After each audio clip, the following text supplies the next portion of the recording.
கஷ்டம். இங்கே காளின்னு ஒருத்தர் மெடிக்கல் ரெப்பாக இருந்தார். அவர் எங்கே இல்லைண்ணே, ஒய்ஃப் ஊரில் போய் செட்டில் ஆகிட்டாரு. சரி,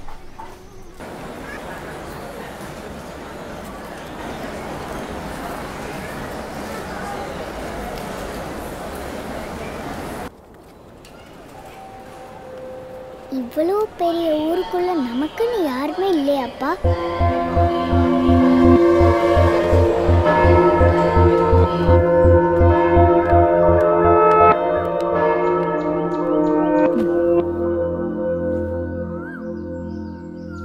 எனக்குன்னு யாருமே இல்லை.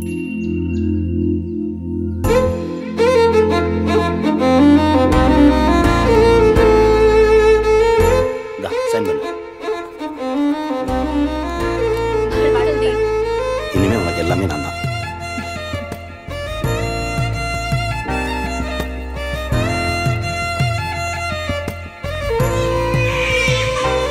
நமக்கு 2 குழந்தைங்க பிறந்திருக்கு. அகர முதல்வன் ஆதிரா. அப்போ உங்களுக்கு 2 வயசு இருக்கும். அம்மாவும் நானும் வேலைக்கு போயிட்டு இருந்தோம். உங்களை வச்சுட்டு வேலைக்கு போகிறது ரொம்ப கஷ்டமாக இருந்தது. நீ எப்போ பார்த்தாலும் அழுதுகிட்டே இருப்ப. அகரன் சேட்டை பண்ணிக்கிட்டே இருப்பான். ராத்திரி பூரா முழிச்சிட்டு இருப்பீங்க. அதிகாலையில் அசந்து தூங்குவீங்க.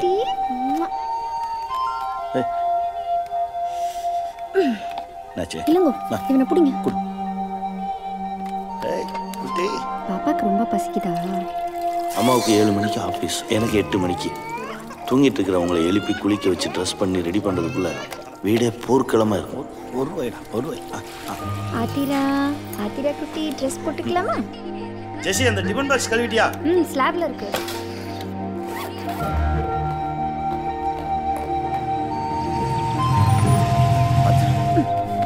அவனை தூக்கிட்டு வாங்கப்பா.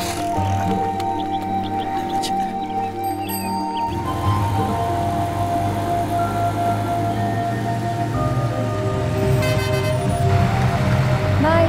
பாய்.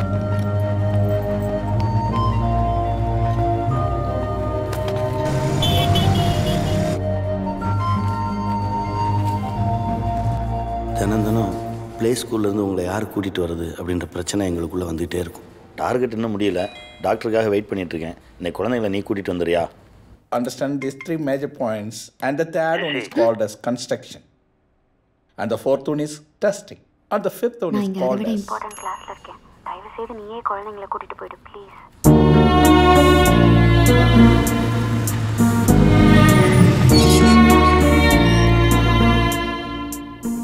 சார், உங்க குழந்தைங்களை 4 மணிக்குள்ள வந்து கூட்டிட்டு போங்க சார். உங்க குழந்தைகளுக்காக 1 மணி நேரம் காத்துட்டு இருக்க முடியாது. Sorry madam. சார், எங்களுக்கு குழந்தைங்க இருக்காங்க, குடும்பம் இருக்கு சார். அவங்களை காப்பாத்துறது எங்க வரும்? கங்காரு குட்டி மாதிரி எங்கே போனாலும் உங்களை தூக்கிட்டு போவோம். உங்களால் அம்மாவுக்கு எனக்கும் அப்பப்போ சண்டை வரும். ஒரு இடத்துக்கு நிம்மதியாக போக முடியல. இந்தா புடி. மானமே போச்சு. எல்லாம் முன்னாடி என்ன அசிங்கப்படுத்துறதே உன் வேலை. இனிமே நீங்க கூட வெளியில போக.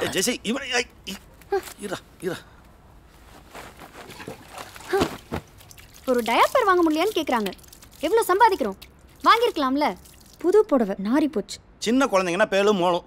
பேண்ட பிய இடுப்புல கட்டிக்கிட்டே திரியறதா நாகரிகம்னா அந்த நாகரிகம் நமக்கு வேண்டாம். அது வா. ஏன் கோமா இருக்கீங்களாக்கும்? ஆமா. அந்த ஜன்னலை சாத்திட்டு கோவப்படுங்க. பக்கத்து வீட்டு மாமா செல்ஃபி எடுத்துட்டு போறாரு. போனும் கைமா சுத்திட்டு இருக்காரு. வீட்டில் சமைக்கிறது கூட நேரம் இருக்காது. எப்பவுமே கடை சாப்பாடு தான். 2 தோசை, 4 இட்லி, 6 இடியாப்பம். போதும் இல்லைங்க? குழந்தைகளுக்கு மட்டுமா வீட்டில் சமைக்கலாமே? அவ்வளோதாங்க. நீங்க இந்த கோயில் பக்கத்தில் இருக்க வீட்டுக்கு கொண்டு வந்துடுங்க.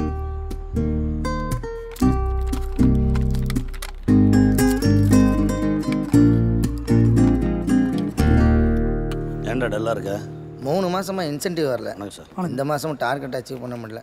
கடன் கொடுத்தவங்களாம் திருப்பி கேட்டு டார்ச்சர் பண்ணுறானுங்க. என்ன பண்ணுறதுனே தெரியலடா. சம்பாதிக்கிறது சேர்த்து வைக்கணும்டா. நீ தான் சேர்த்து வச்சிருப்பல. ஒரு 50,000 ரூபா கூட இன்சென்டிவ் வந்தோடனே திருப்பி கொடுத்துட்றேன். எல்லா இடத்துலையும் கேட்டு கிடைக்கலடா. ஹலோ, கலெக்ஷன் காசை வாங்கிக்கோங்க சார். கமிட்மெண்ட்ஸ் நிறையா இருக்குது. கையை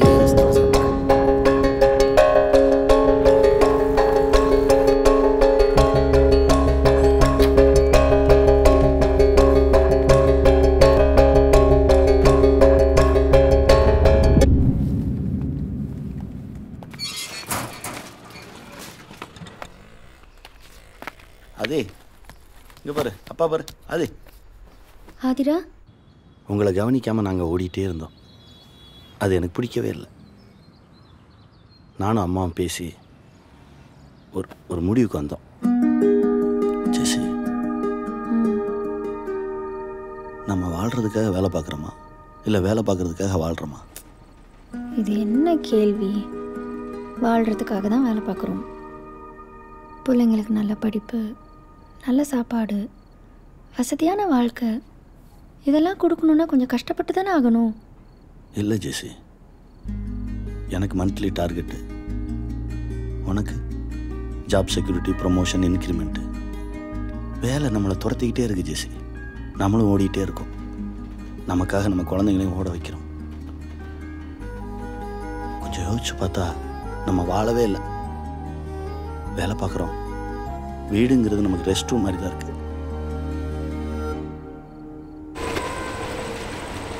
இப்படியே போயிட்டுருக்கிறது எனக்கு பிடிக்கல ஜெசி. ஏதாவது பண்ணணும். என் லைஃப்பில் எனக்கு நிறைய கனவு இருக்குது, அதை கலைக்க முடியாது. 2 பேரும் உழைச்சாதான் சரியாக வரும். உன் கனவும் கலையாமல் அவங்களும் கஷ்டப்படாமல் இருக்கிறதுக்கு நான் ஒரு வழி சொல்லவா? என்ன? நம்ம தேவைகளை சுருக்கிக்கிட்டு செலவுகளை குறைப்போம், சந்தோஷமான ஒரு வாழ்க்கை வாழலாம்.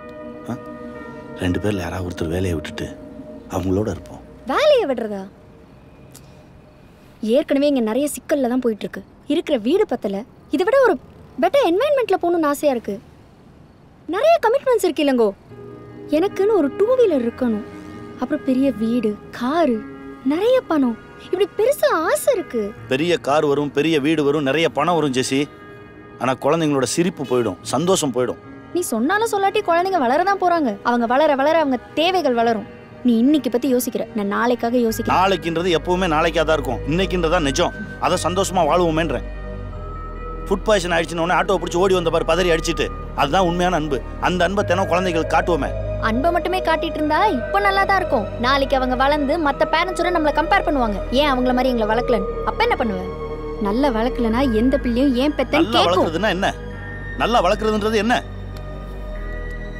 சந்தோஷங்கிறது வெளியில இல்ல, நமக்கு உள்ளதா இருக்குன்றத புரிய வச்சு வளர்க்கறது.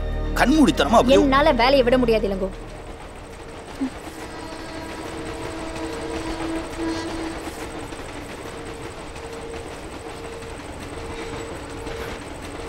பைத்தியமாடா நீ? பொண்டாட்டி தேர் வாழ போகிறானா? உத்தியோகம் புருஷ லட்சணம்.